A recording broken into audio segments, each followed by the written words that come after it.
And people don't realize if you look at 1865 to 1900, that's 35 years. And just it's only been 125 years since then, 123. So it's about 150 years since that time. It's not a long time. It's not. It's not a long time. So at give all. them grace and understand that they're dealing with some PTSD. It's gonna maybe take a couple generations to change. Yeah. Where like redlining just happened less than 60 years ago. Like we are dealing with a lot of trauma that we have to let people heal from. Yeah. And we have to give people grace. You can't come to this country and judge nobody because you never walked in their shoes. Right. You don't know their history. The same way someone would leave here and go to India or Africa and be like, this place stink. It's fucked up. Why you living like this? Why you doing this? Without knowing your history. Yeah. You want nobody to go to your country and judge you. Why do you come to their country and judge them? Wow. Because it's not your country. In many cases, it's not your country. This is their country. This is if you've been here more than 5 generations, this is your country. Yeah. This is not our country. We are like a guest here. Like the other immigrants, but for the most part, we're the newest immigrants in this country. But you know what? Percentage of immigrants have been African? A very small percentage. If you look at the percentage of immigrants since like the 1700s, the vast majority are white. Yep. The reason why I say that is like you said, most black people, and actually the vast majority of immigrants have been white. Very small percentage have been black and African because it's just by, programmatically, they don't bring in that many Africans. They bring in more Mexicans and people from Europe. The point that I'm making is African Americans, like you said, have been here for generations, even before most of the white people here, I would suspect. And if you look at Indians, same I thing. look at the numbers, but I don't know what the numbers are, but there's black people have been here for that many different generations, and so many white people say, oh, my grandmother's from Italy, or my mom is from this place, or this person from Germany, or I'm this and I'm that. And we and another subset of white folks have been here for hundreds of years. Yep. But we often don't consider ourselves. We look at a white man as if he belongs here more than we do oftentimes. This is your country. This is more your country than theirs because you built it.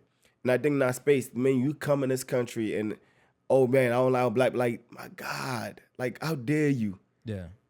Like, my God, go to your country, see how bad it is. You know where you came from. Yeah. And one of the places where we came from were very much third world countries.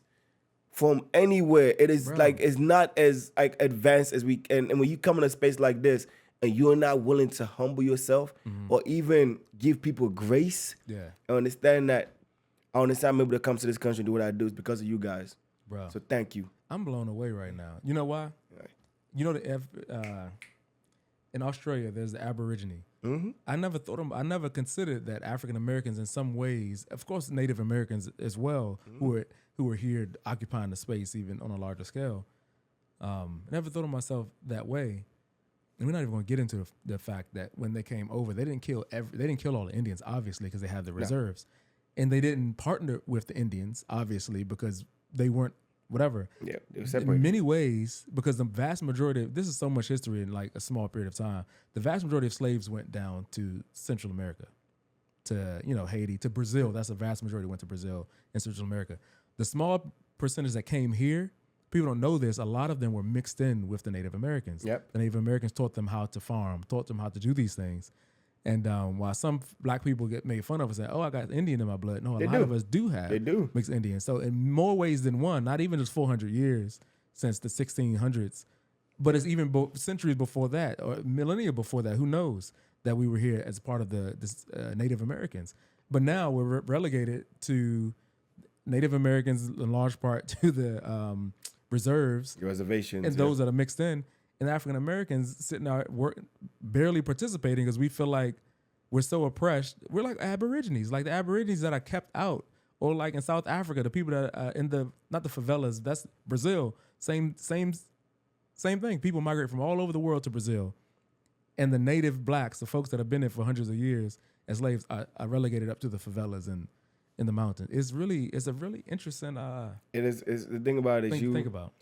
You get passed on, and the more people come in and ignore history, the more history will repeat itself, the more we will always, like, if you don't teach your history, and if you don't really push your history, or forcibly try to understand your history, people will come and ignore that. And when they do that, you become forgotten. You just become another person that they didn't make nothing for themselves. And understand, like, everybody got a past, everybody got a story. The reason why I didn't make it is not as simple as black and white. Yeah. When you see somebody make it, know their history, understand their history. And I think when you look at any person that's been in this country or black American that's been in this country, understand their history before you judge them. And understand where you're coming from. What people's like, who shoulders do you stand on? Yeah. And the big thing too that kills me is the infighting within the community. There's infighting within the black community about this, about reparation, about this. We shouldn't get this, we didn't get that. The only person that are losing is you. I don't expect every black person to think alike. We're not a monolith. Like we're a monolith. Like we are so many different shades of people, of like opportunity or personality. There's so many. You don't of them. believe in Pan-Africanism. You don't think we're all the same. I think we are, but we are not. We are, but we are not. Like as people will always compare like a snowflake to like an individual. We all have individualism to ourselves. Like the fingerprint is different. You are, but you're not. Yeah. The way we think is different, and what we want, our wants and needs and things. But the one thing that we have going for us, we should always unite under, is this. The one thing that you can't wash over. The one thing you can't out-earn. You can't be richer than this. You can't be poorer than this. Yeah. You can't be prettier than this.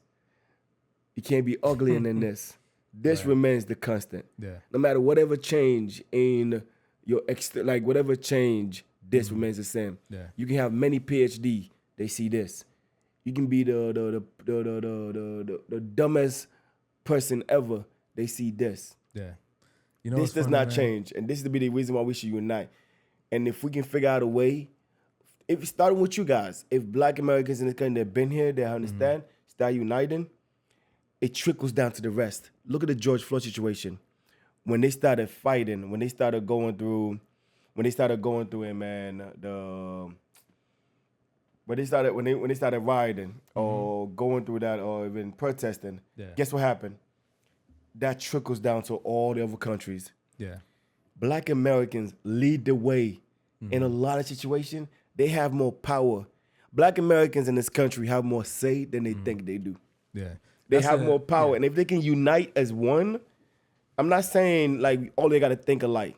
Yeah. But we have to have one or few issues that we galvanize around and say, this is the thing we're stepping on. We are not moving. Yeah, and if that happens, I promise you, every other generation coming up here, every other immigrant race, any other group of people coming up here, we know who the fuck you are. Yeah, that's season 2. We're going to talk about the power of black people. That's another episode. Oh, man. I look at it, I'm like, oh, my God. And I'm going to say this quickly. Black people create culture. Yes. If you think of the top artists in the world, right? When I went to Bali, Indonesia. Michael. When I went to Bali, Indonesia, not even Michael, like they singing songs from new young black kids. And this is in Japan and China, they're rapping the little Balinesian girls, right? In the woods of Bali. We went out there with the whole, we were on the ATVs and all that stuff. You weren't in Bali. I'm thinking of Costa Rica. Yep. When we went to Costa Rica. We were out somewhere and the little girls put their middle fingers up in a picture. I'm like, yes. Where did you learn this? Oh man, hip hop is universal. I'm just saying, if you think of classical music, you can go to the hoodest part of Africa. So they're not singing classical music. They're not listening to class, but they do know the rap. They know hip hop. They know R&B. They know all the people. You can go to Japan. You can go to Hawaii. You can go to Australia. Black culture. You can go to Alaska. The power that black people have, I wish they honestly. That's power. People don't realize that's power. Yeah, when people start comparing how many degrees, how many people making this, and man, those are job titles. Those are shit that are not tangible. But the one thing that is tangible is that the power that black Americans have is basically bigger than any fucking culture that will come up here. And as soon as they realize that and start using that, shit is over. Yeah, so again, that's not this episode, but I want to get back to some of you. That's another episode we can talk about the black power of black people, because some crazy liberal white woman, forgive me, I may have to edit that out, told black people that we can't be racist because we don't have power. Now, the part, we can talk about we can't be racist, whatever. I don't care about that because I'm not racist. I don't think anybody should be. But to say that we have no power is foolish. It's foolish, and it's wrong, and it's a lie. And I think we need to stop telling people that. And we think it's cute to say we can't be racist because we have no power. That's not cute. That's stupid. So, but let's go back. Racist. Let's go back to what you were saying, bro. I think I have a different idea when it comes about Pan-Africanism. I don't think we're all the same. I don't think even because who am I actually? I think that when you talk about, I'm laughing because African American, we will talk about how ashy you are all the time, but a lot of my other Haitian friends and African friends, they don't talk about each other being there. We don't talk about each other. Nope. Nigga be ashy as a ashy lip. Be ashy. Be like, all right. That's why you didn't like us in school. We will talk about you bad. Yes. But I'm taking another tangent. But I think that if you look at Africa, right? If you've been to South Africa and you see the fair skinned Africans with the really tight hair, like really curly hair. Africans, yep. Right? And they're the native Africans. They have even their body shape is distinctive. Like, I think I might be from that tribe because they're thin and they have like round butts. It may sound funny, but if you look at the traditional images from way back when that have a unique looking features, they're fair skinned and have like tight curly hair. If you look at the people in Ethiopia, they all have a unique look. You can kind of tell a Habesha person when you see them, right? If you go to Egypt, you can kind of, and if you go to Nigeria, if I see a Nigerian man, I can be like, that's a Nigerian man. Oh, I say West Africa. Mm-hmm. And in the same way, if you look at, for example, you would never hear someone say that a Pakistani person, let me say a Japanese person and a Chinese person are the same. They have the freedom and the ability to be different because they are different. They're close in region. They're similar in the way their complexions and all that stuff, but they're not the same people. They have different food. They have different language. They got different histories. And when you look at the African continent, you compare Ethiopia to Nigeria. They got different food. They got different languages. They got different histories. They got all this other stuff. And I think the only thing that ties us together is when you think about our experience in a racist society. If you think about our experiences in Western culture, many times we may experience similar racism. And I think it's problematic unless, for example, we're going against that specifically. If we're going to band together and come against racism, cool. That's it. That's the one thing we got. That's pretty much it. That's it. That's what I'm saying. That's all we need. At this space right here. No, but I'm saying it's problematic to then extrapolate from that we're all the same. Because I think there's strength in diversity. Yes, there's strength in diversity. But when people talk about Asia, they bunched all the people in there. You're Asian. Yeah, they'll be unique. I can be Sierra Leonean, Nigerian, but still be African. Yeah, so I mean, I'm lovely. We could be African, and the underlying issue with that is I'm black. So they call them people yellow, black, and like people classify you as that. And once they classify you as that, the one classification that sticks with you is not your religion or your language. Yeah. The one thing that sticks with you you can never change.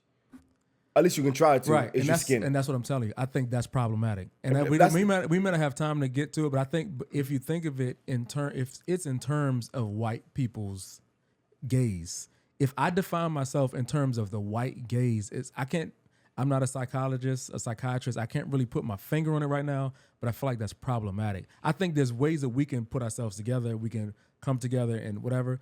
But anything that was born out of racism, anything that's born out of the white gaze, I want to divest myself of it because I believe it's problematic. You can identify as whatever you want to identify as. Yeah. The kind of place we're in right now. Can you? Because you said because of the way they look at us, we are black. You can choose to identify yourself. Because we never called ourselves black in Africa. Yeah. You can choose to identify yourself as whatever you want to identify yourself as.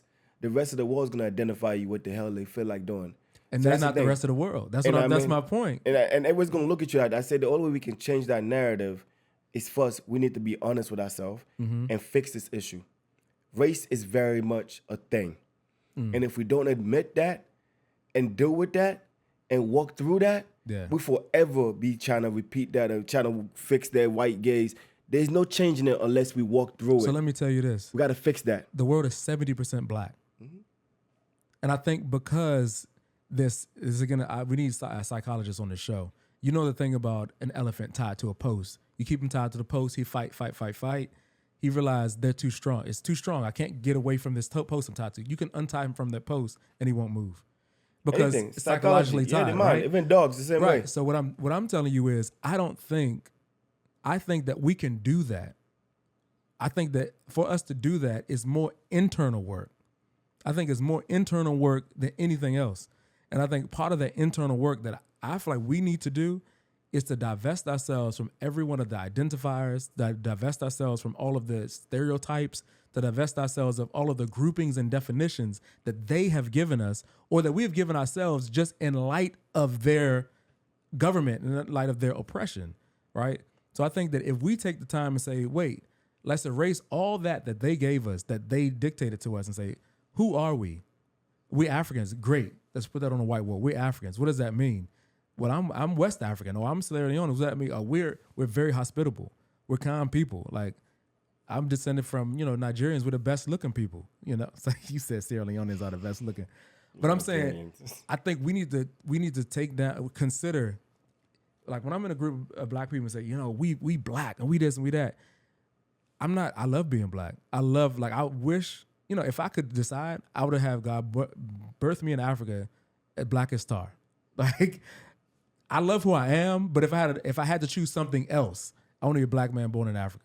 Black, all day. You know what I'm saying? Man. So I'm not black. saying this because I want to remove myself from being black, but I'm saying anything that was given to us in that realm, or anything that we ourselves out of survival have become because of it, it's under investigation in my book. We investigate. I agree with your point. Like thinking back and thinking about it, yeah, we have to dissociate ourselves from that, and I think in saying that does not mean the only way we can dissociate ourselves from that is to first admit this is what we are. Oh, yeah. It is the pain that is what has caused, and then let's work in fixing that. Avoiding it does not work. So the only thing we can do right now is to head on and be like, this is what issues, of course, by we boxing me into this one field of people. Yeah. Because then we can separate and say this person is this and this person is this.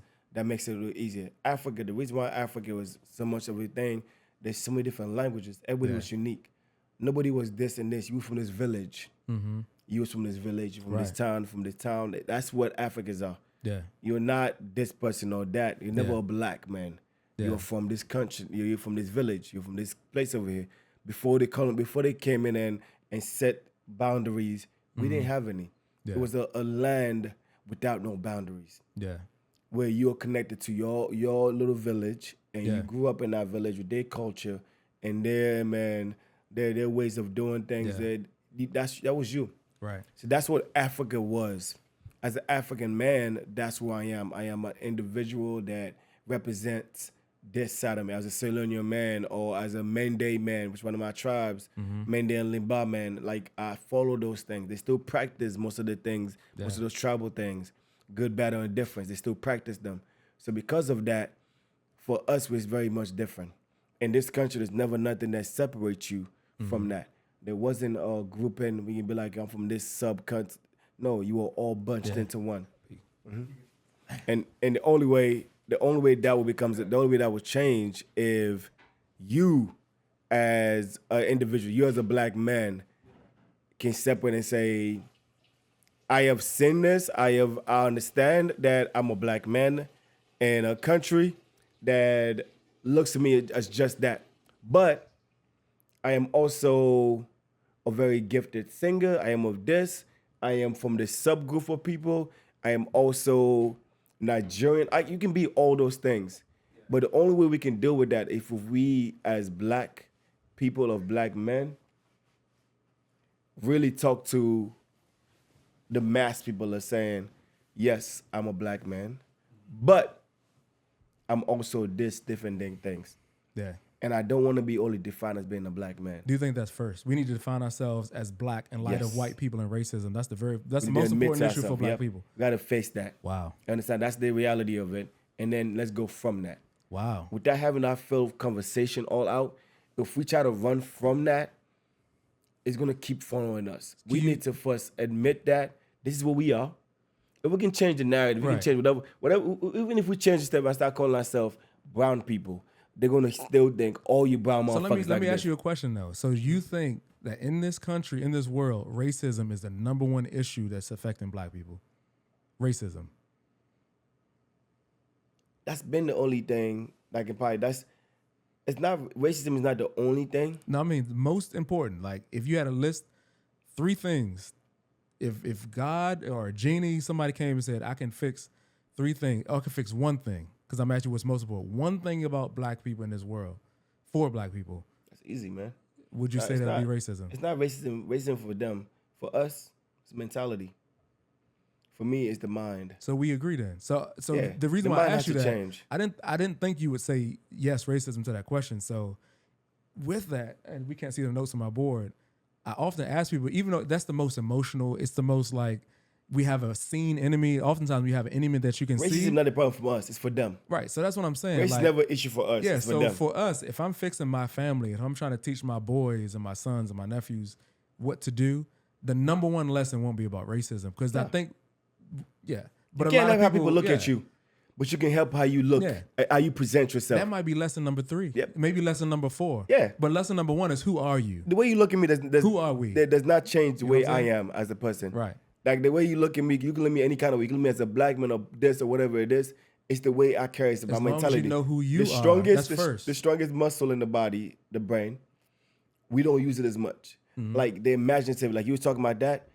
Like the same way, man, you can be captured and kidnapped. Yeah. And this person, you can become friend with this person. I forgot what it's called, the syndrome. But the mind can be trained to do a lot of things. If you change your mentality towards something, can nobody change that? They can see you how they want to see you. But the way you live your life, black people are already doing that. They are black hippies. They are black this. There's so many black people that do so many different things. They are already doing that. Yeah. I'm saying they're already in their true self. Most black people around the world are living their true self. Some of them not. Some are still stuck in our mindset. Yeah.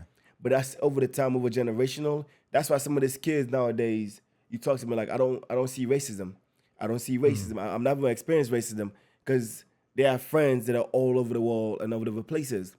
The internet has made it so small and so natural that you can have connection all over the place. And you can be wherever you want to be. Yeah. As a black man, as a white man, as a colored man, as wherever you want to call yourself, that becomes secondary to what your talent is. Yeah. And we're in that space right now. That's the next goal. That's why I'm optimistic. I'm like happy. I'm excited about the future. Because I feel like the genie is out the bottle. Yeah. Like we have opened up Pandora's box of things that black people can do and the possibility. I just can't wait for it. I'm not scared about it. Like I know we have a lot of way to go. Yeah. But I'm okay walking this path, knowing that 3, 4, 5, 6, 7, 10 generations from now, it's gonna be a totally different black person that you see, a totally different man that you see. Not even a black man. Yeah, you're gonna see a totally different man.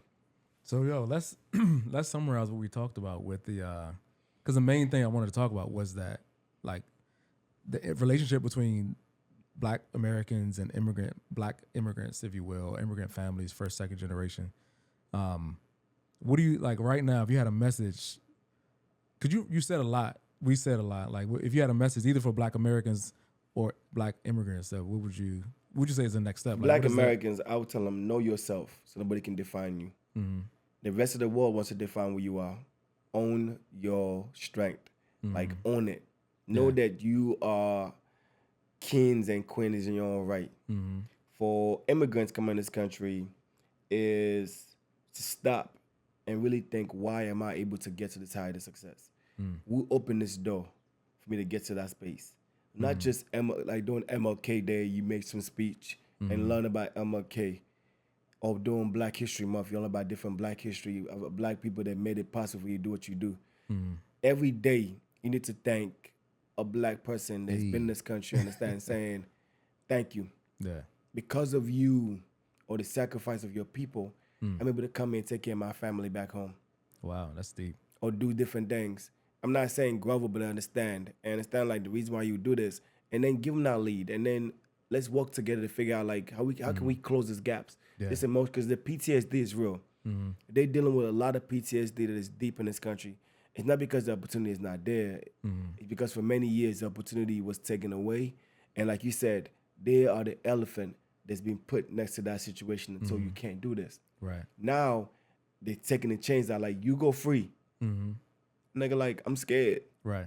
I'm still tired. I'm still chained in chains. I'm still a slave internally. Right. And it's gonna take a while. before, and then those slave-minded people have kids that are slave-minded, and they pass that on. Yeah. We have to be able to take them out of that and understand, like, no, my God. So by we excelling and doing what we do, they can see that it's possible. And you have to also know that you can't look back and look down on them. Just keep excelling. Yeah. Keep doing what you're doing. Show that it's possible.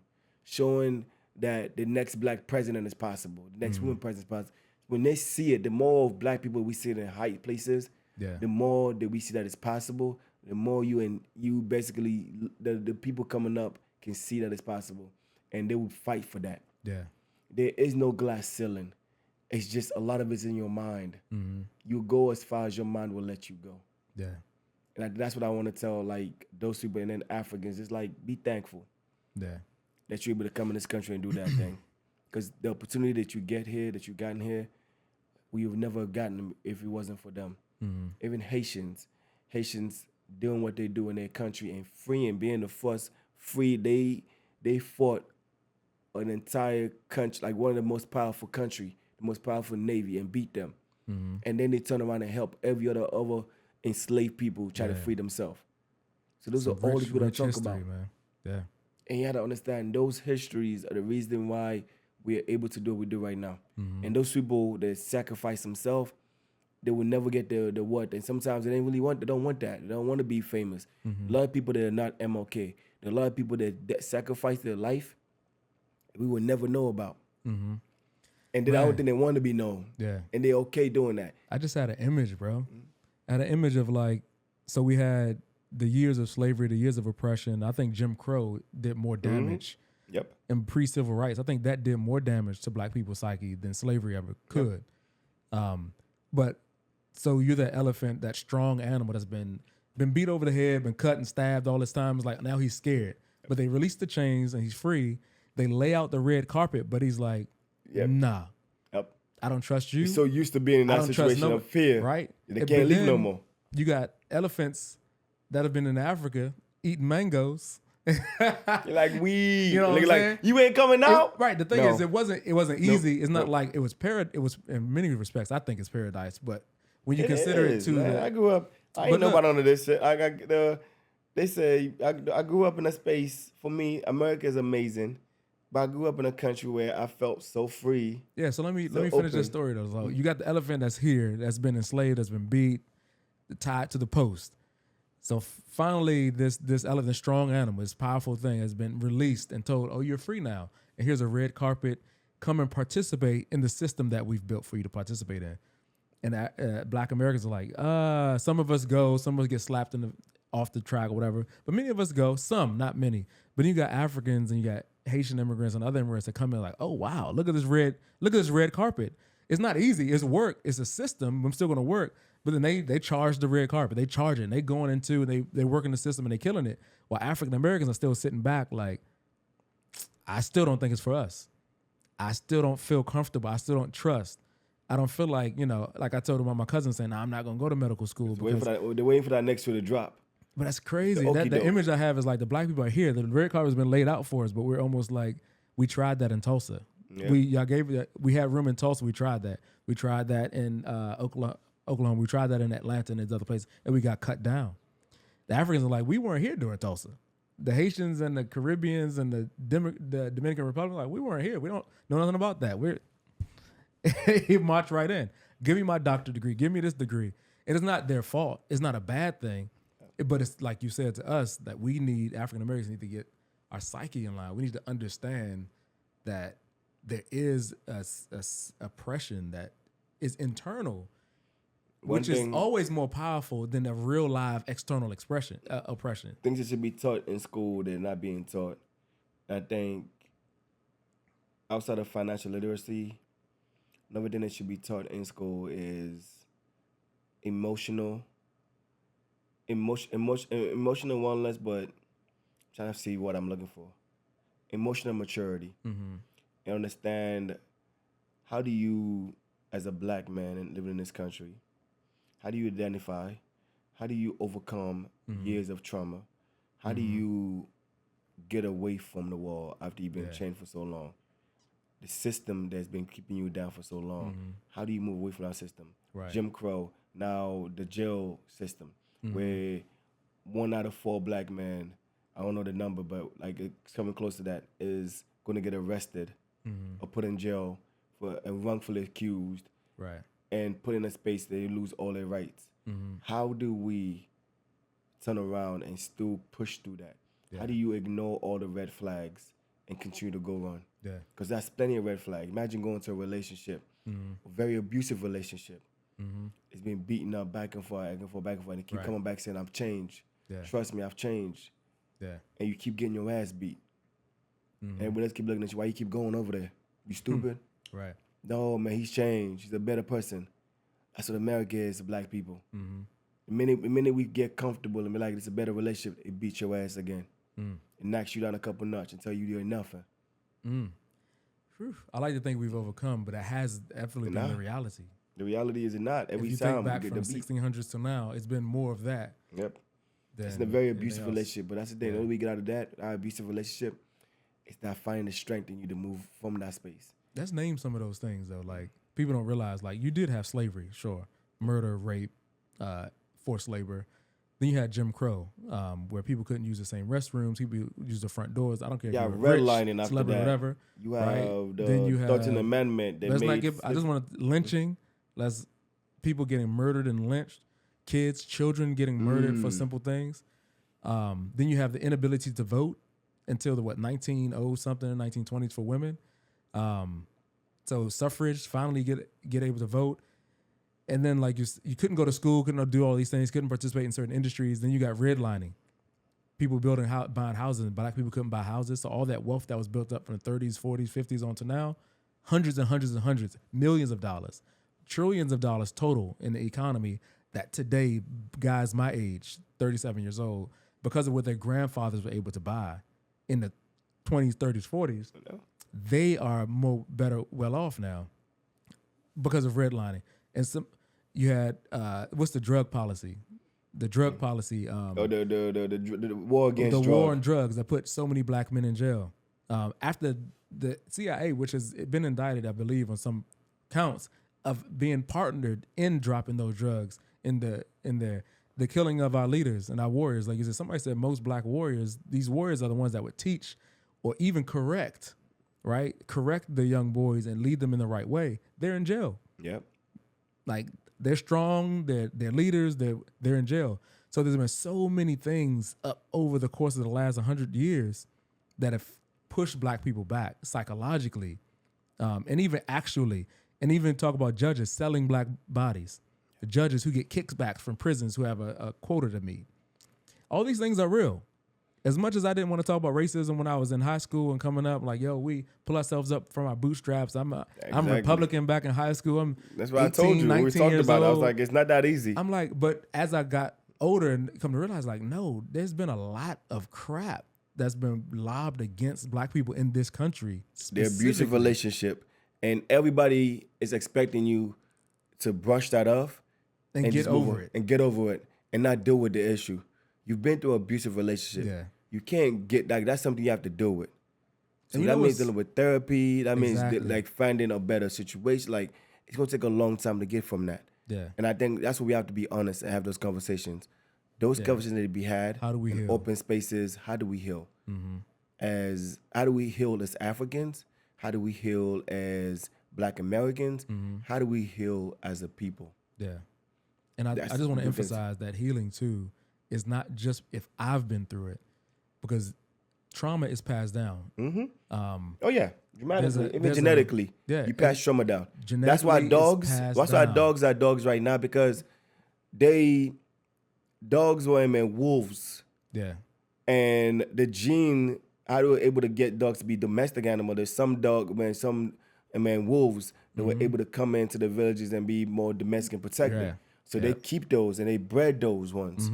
And their genetic traits went through just years. like a horse. Yep. When you break a horse, you ain't got to break the kids. Nope. They're already there already. Yeah. And they've already break generations of black people in this country.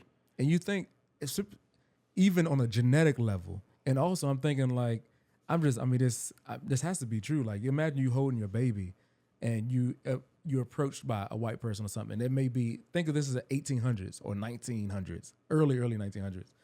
And your baby can even pick up on the energy of when you're walking into spaces and you're the only black person, or when you've been treated a certain type of way.